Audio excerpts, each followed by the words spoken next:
Big boss కి మన పల్లె ప్రశాంత్ అయితే ఏ గేమ్ అయితే ప్లే చేశాడో సెంటిమెంట్ ప్రతి ఒక్కరు ఆ సెంటిమెంట్ని పట్టుకొని ల్యాగ్ చేస్తున్నారు. అసలు బిగ్ బాస్ చూడాలంటే విరక్తి వస్తుంది. అసలు దాన్ని చూసే బదులు బ్లూ ఫిలిం చూసేది బెస్ట్ అనిపిస్తుంది. అసలు రియల్గా చెప్తున్నా, అంత చండాలంగా ఆడుతున్నారు. ఎవరినైనా తీసుకొని మంచిగా ఉన్న వాళ్ళని, క్యారెక్టర్ ఉన్న వాళ్ళని తీసుకుంటే బెస్ట్. క్యారెక్టర్ లేని వాళ్ళని తీసుకున్నారు చాలా మంది. అందరినీ డబ్బున్న వాళ్ళనే తీసుకున్నారు. డబ్బు లేని వాడిని, కింద స్థాయి ఇచ్చిన ఎవరిని తీసుకోలేదు. మినిమం పలుకుబడి ఉంది ప్రతి ఒక్కరికి. పలుకుబడి లేనివాడు ఎవడు లేడు బిగ్ బాస్లో. ఫస్ట్ నుంచి కూడా సీజన్ 8లో ఒక్క పల్లె ప్రశాంత్ నాయుడు తీసుకున్నారు. ఆయన మోసం చేసిండు డబ్బులు ఇస్తానని. కానీ ఇప్పుడు వైల్డ్ కార్డ్ ద్వారా 12 మెంబర్స్ లోపలికి వెళ్తారని చెప్తున్నారు కదా నాగార్జున గారు. ఈ 12 మెంబర్స్ ఎందుకు వెళ్తారంటే వాళ్ళతో ఆట లేదనే కదా. ఈ బయట ఉన్న వాళ్ళు లోపలికి ఎందుకు వస్తారు? వీళ్ళతో గేమ్ లేదనే కదా బయట ఉన్న వాళ్ళు లోపలికి వస్తున్నారు. అది వాళ్ళతో గేమ్ ఉంటే వీళ్ళు ఎందుకు లోపలికి వస్తారు? సబ్స్టిట్యూషన్ ఎందుకు తీసుకుంటారంటే నువ్వు ఆడలేదు కాబట్టి పక్క ప్లేయర్ని తీసుకుంటారు. అలా మీతో అవ్వదు అన్నప్పుడు పక్క వాళ్ళని తీసుకుంటారు. వాళ్ళ నష్టానికి బిగ్ బాస్ నడిపించుకోలేరు కదా. వాళ్ళకు ఉన్నది అదొకటే, నాగార్జున వాళ్ళు. రొమాంటిక్ అంటే హగ్స్ చేసుకోవడం, కిస్ చేసుకోవడం ఎలా అనిపిస్తుంది అన్న? అది మూవీ పరంగా అయితే బాగుంటుంది అన్న. ఇలా లైవ్లో చేసుకుంటే ఇప్పటికే అమీర్పేట, ఎస్ఆర్ నగర్ లేడీస్ చాలా చెడిపోయారు. నువ్వు చూస్తే అర్థమవుతుంది.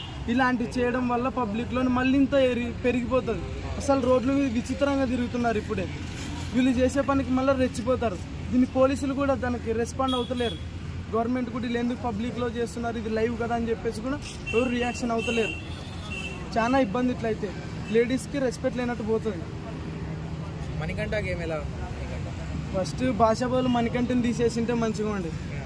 అన్ని అదేం నన్ను అసలు సెంటిమెంట్లే వాడుతున్నాడు. ఒక గేమ్ ప్లే చేస్తున్నాడు, గేమ్ ఆడట్లేదన్న. అసలు గేమే ఆడతలేడు ఆయన. గేమ్ రాదు ఫస్ట్ ఆఫ్ ఆల్. ఈ 12 మందిని తీసేసి వేరే వాళ్ళని పెట్టుకుంటే బెస్ట్. అంటే వీళ్ళు కూడా ఇంగ్లీష్లో మాట్లాడుతున్నారు. బిగ్ బాస్ అంతా ఇంగ్లీష్లోనే ఉన్నట్టు. మన ఇప్పుడు శ్రీలంక దగ్గర ఏదో బీచ్ దగ్గర వాళ్ళు అవి చేతి బ్యాండ్లు అమ్ముకునే వాళ్ళు కూడా ఇంగ్లీష్ మాట్లాడతారు. చాలా పర్ఫెక్ట్గా మాట్లాడతారు. అర్థమైందా? వాళ్ళు ఇంగ్లీష్ మాట్లాడినంత మంది తోపులు కాదన్న. చాలా మంది మాట్లాడతారు. ఈ కుక్క కూడా ఇంగ్లీష్లో బౌ అంటది. అర్థమైందా?